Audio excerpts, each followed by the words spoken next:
Sa kanto nagsisimula ang araw na walang direksyon. Naglalakad ang hangin na parang may sariling misyon. Sa lumang upuang kahoy nagsasalubong ang katahimikan, habang may tambay na may kwentong bumabalik sa nakaraan. Yeah! Si Toto, si Brick, si Kalbo, tatlong hari ng bangketa. May hawak na tinapay, kapet, kwento sa umaga. Si Toto walang trabaho mula noong nagsara ang planta. Si Bricks naman bagsak sa exam, pero pangarap pa ring tumatahak ng medisina. Yeah. Si Kalbo nakatambay kasi nagka-injury sa paa. At sabi niya, Gors, pag gumaling to, babawi ako sa lahat ng nawala. Pero ngayong araw, pahinga muna sa pag-aalala. Sa kanto muna kasi minsan kailangan ng hinga. Hindi tamad, minsan lang hindi kasama sa mapalad, yeah. Pero may apoy pa rin kahit uminat naglalakad, yeah. Tambay sa kanto pero malalim ang kwento. May sagot sa puso kahit walang pera sa bulsa. Resume sa mga pinto, tawa sa hapon, kwento sa gabi, Kanto Republic. Dito sila pansamantalang malaya kahit sandabi, Kanto Republic. Dito sila pansamantalang malaya kahit sandali. Hapon na may dumaan na nagbebenta ng mani. May batang umiiyak dahil natalo sa text kanina. Si Bricks nagkwento na naman ng heartbreak na 8 buwan na. At least ikaw bro, iniwan ako naman hindi sineryoso mula umpisa. Tawanan lahat, pero alam mo sa likod noon may bigat. Tambay sila pero hindi manhid, may pangarap pa ring sinusulat. Kailan ba tayo tatama? Tanong ni Kalbo habang nakatingala. At kailan ba tayo tatawagin hindi tambay, hindi manggagawa? Tahimik lahat sandali, parang may pumitik sa hangin, pero ngumiti rin sila. Kahit gaano kahirap ngayon, Gors, hindi tayo susuko sa laban natin. gabi na! May ilaw ng tindahan na kumurap. May trisikla na dumaan, may aso na tumahol sa harap. Pero sila nandito pa rin, naglalatag ng plano. Bukas sa flight tayo sa mall kahit saan, basta may sweldo, yeah. Toto pag natanggap ako, bibili ako ng tsinelas na bago, yeah. Ako bagong notebook, susulat pa rin ako. Kalbo ako gagaling muna, tapos sabay tayong tatayo. Tambay ngayon, pero hindi hahabang buhay. May iniipong lakas sa bawat simpleng tagay. Kanto Republic, bahay nila pansamantala. Pero balang araw iba na ang direksyon ng paa. Pero balang araw, iba na ang direksyon ng paa, yeah.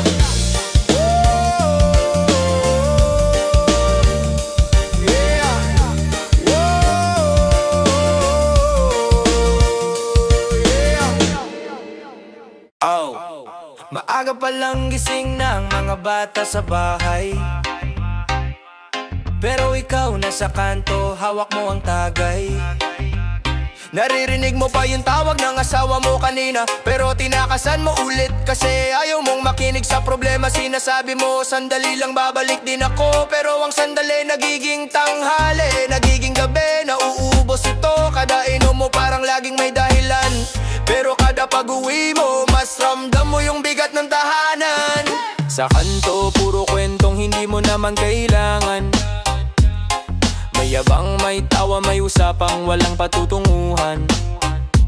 Pero sa mata ng mga anak mo, ikaw ang inaantay. Yung taong dapat nagbibigay lakas, pero hindi mo maibigay. Hindi mo naman sinasadya, alam mo yan sa puso, pero mas pinipili mong huminga. Sa gulong ng barkada mo, mas madali nga naman tumawa kesa maging responsable. Mas madali nga naman tumambay kaysa magsimulang magbanat ng buto. Pero may isang tanong na lumalabas sa gabi kapag tulog ang lahat at ikaw di makatulog. Bakit? Kasi alam mong may mali sa takbo at alam mong ikaw ang dapat magbago. Tambay ka, pero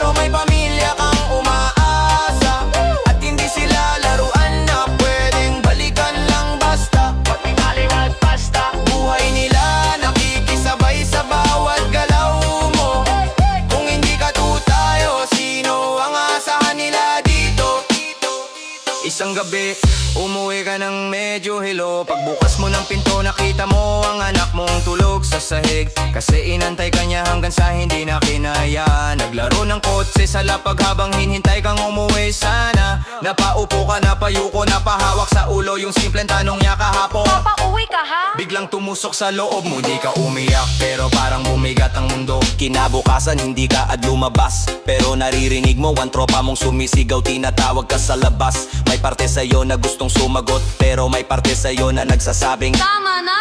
Sobra na to. Tumingin ka sa anak mo naglalaro sa kusina. Hindi ka sanay pero napangiti ka kahit papaano. At doon nagtanong ang isip mo kung sila ang dahilan ng buhay ko. Bakit kanto ang inuna ko? Tambay ka pero may pamilya kang umaasa. At hindi sila laruan na pwedeng balikan lang basta. Balikan lang basta. Buhay nila nakikisabay sa bawat galaw mo. Kung hindi ka tutayo, sino ang aasahan nila dito? Hindi ka masamang tao, pagod ka lang at natuto kang gamitin ang tambay bilang takas. Pero ang problema kahit takas ka ng takas, hindi nawawala yung dapat mong harapin. Lumalala pa! Kaya dahan-dahan kang lumabas pero hindi papunta sa kanto. Hindi papunta sa tricycle para maghanap ng trabaho. Hindi mo alam kung tatanggapin ka pa ng mundo, pero mas mabuti nang subukan kaysa puro pangako. Hindi ka sanay mag-apply pero naglakad ka. Hindi ka sanay magbakumbaba pero kinaya mo. At kahit isang araw lang ang pagsubok na yon, mas nagawa mo pa kaysa sa 5 taon mong pagupo sa kanto. Pag-uwi mo nakita ka ng anak mo, tumakbo siya sa'yo na parang matagal kang nawala sa mundo. At doon mo naramdaman yung bagay na matagal nang kulang, yung pagiging haligi ng bahay na hindi puro hangin lang. Hindi pa tapos ang laban, hindi pa perpekto, pero sa unang pagkataon may direksyong nakabukas. At naisip mo kung para sa kanila kaya ko to. Tambay man ako noon pero hindi na bukas. Tambay ka man ngayon pero may pamilya kang umaasa. At hindi ka rin papayag na sila'y masaktan pa.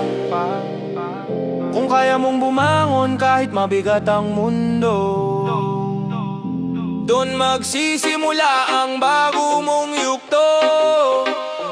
Doon magsisimula ang bago mong yugto. Tambay ka pero may pamilya kang umaasa. At hindi sila laruan na pwedeng balikan lang basta. Balikan lang basta. Buhay nila nakikisabay sa bawat galaw mo. Kung hindi ka tutayo, sino ang aasahan nila dito?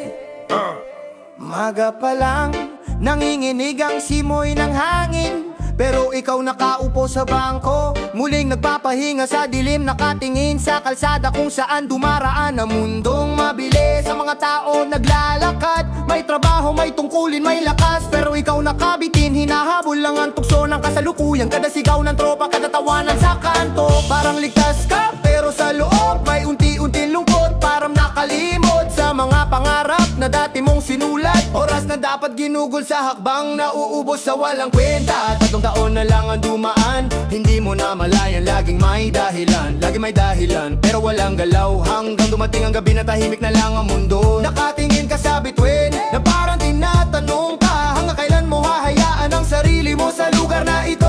At doon nagsimula kahit maliit na liwanag na unti-unting nagpapaalala, buhay ay hindi nag-aantay. Oras ng tambay, nakaupo sa parehong sulok. Ang mundo lumilipad, ikaw nagtatagal, nakalimot. Kung hindi gagalaw, sino ang hahawak ng pangarap mo? Oras ng tambay, oras na bumangon bago mawala ang lahat. Minsan dumaan ang bata sa sa kanto, may dalang ngiti, naglaro sa harap mo. Pero sa mata niya may pag-asa, bigla mo naalala dati kang ganito rin naglaro ng harap. Pero ngayon nakatali sa upuan, kakaibang sakit ang dumaan sa dibdib. Hindi galit kundi pagka-realize na may kulang. Huli lang dahilan para sumabay sa takbo ng mundo. Dahil habang nakaupo ka may lumilipad na oportunidad. Kaya kinabukasan hindi kagad pumunta sa kanto, ngunit lumakad ka kahit kunti, kahit mabagal. Tumingin ka sa paligid, may kainan na bukas, may tindahan, may pagkakataon na dati mo lamang pinangarap. Hindi mo alam kung tatanggapin ka pa, pero may lakas ka. Kaya ginawa mo mauna nagbang, walang atrasan. Bawat takbang kahit maliit, panibagong simula. Hindi pa tapos ang laban pero may direksyon ka na. Tambay man ang nakasanayan, oras ay hindi tinitiis. Hindi pwedeng paulit-ulit, hindi pwedeng stagnan. Dapat galaw kahit dahan-dahan, kahit hindi perfect. Basta may simula, may bagong pag-asa sa puso. Oras ng tambay, nakaupo sa parehong sulok. Ang mundo lumilipad, ikaw nagtatagal na kalimot. Kung hindi gagalaw, sino ang hahawak ng pangarap mo? Oras ng tambay, oras na bumangon bago mawala ang lahat. Sa hapon nakita mo ang tropa na may bagong buhay, may negosyo, may trabaho, may lakas at direksyon. Hindi sila naiwan dahil gumawa sila ng hakbang, habang ikaw naiwan sa nakasanayang upuan. Ngunit ngayon naiintindihan mo, hindi ka huli pero kailangan mo nang magmadali. Kaya bawat hakbang mo may kasamang pangarap, bawat paghinga may kasamang lakas ng loob. Baguhin mo sa gabi, ramdam mo ang kakaibang saya. Hindi dahil may nakamit ka na, kundi dahil gumalaw ka sa bawat galaw. May pag-asa na bumabalik sa bawat paglapit sa tamang direksyon. May bago kang mundo at doon mo naisip, hindi bawal magpahinga, pero bawal ring hayaan ang buhay na mapunta sa kanto. Kaya mula ngayon, bawat oras ay akbang, bawat akbang ay pagkakataon, at bawat pagkakataon ay simula ng bukas. Oras ng tambay, pero hindi habang buhay. Ang mundo ay umandar at ngayon kasama ka na. Bawat hakbang mo, bawat galaw mo ay bagong kabanata sa buhay na dati mong iniwan. Oras ng tambay, oras na bumangon bago mawala ang lahat. Oras ng tambay, oras na bumangon bago mawala ang lahat. Oras ng tambay, oras na bumangon, oras ng tambay.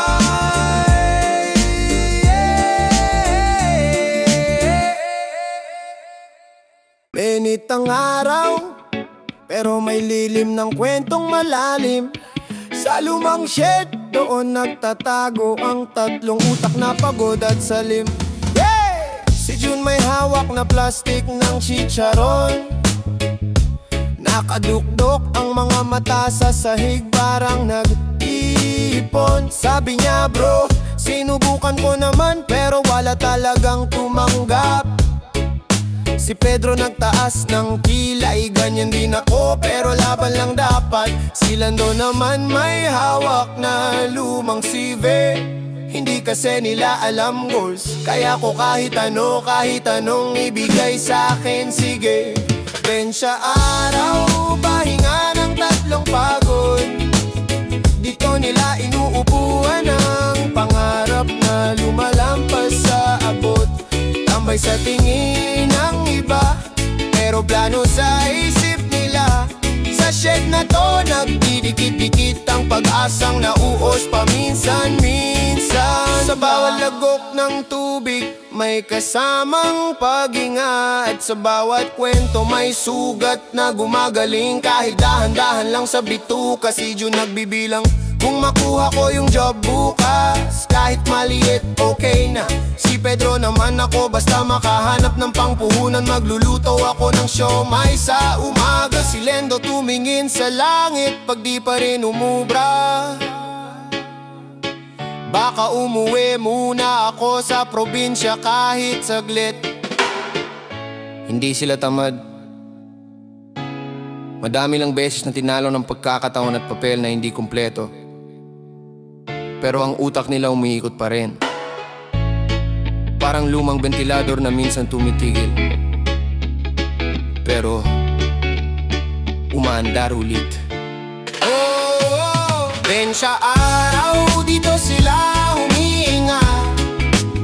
Dito sila humahanap ng lakas na naglalaho kapag mag-isa. Tambay man pero hindi duwag, naghihintay ng pagkakataong bumangon kahit mabagal ang takbo ng oras. Hapon na at nagkakakulay ang langit, pero sila tuloy pa rin sa talakayan ng bukas. At bakit? Bro, anong plano mo pag gumanda na ang takbo? Simpleng bahay lang, yung hindi tagos ang hangin sa bintana. Gos, pagtapos nun, siguro tulungan ko nanay ko. Gabi na bago sila umalis, pero dala nila ang tapang na mas mataas kaysa sa bench. Tambay ngayon, oo, pero magbabago ang hangin, magbabago ang direksyon. Hindi sila panghabang buhay sa lilim ng kahoy na yon.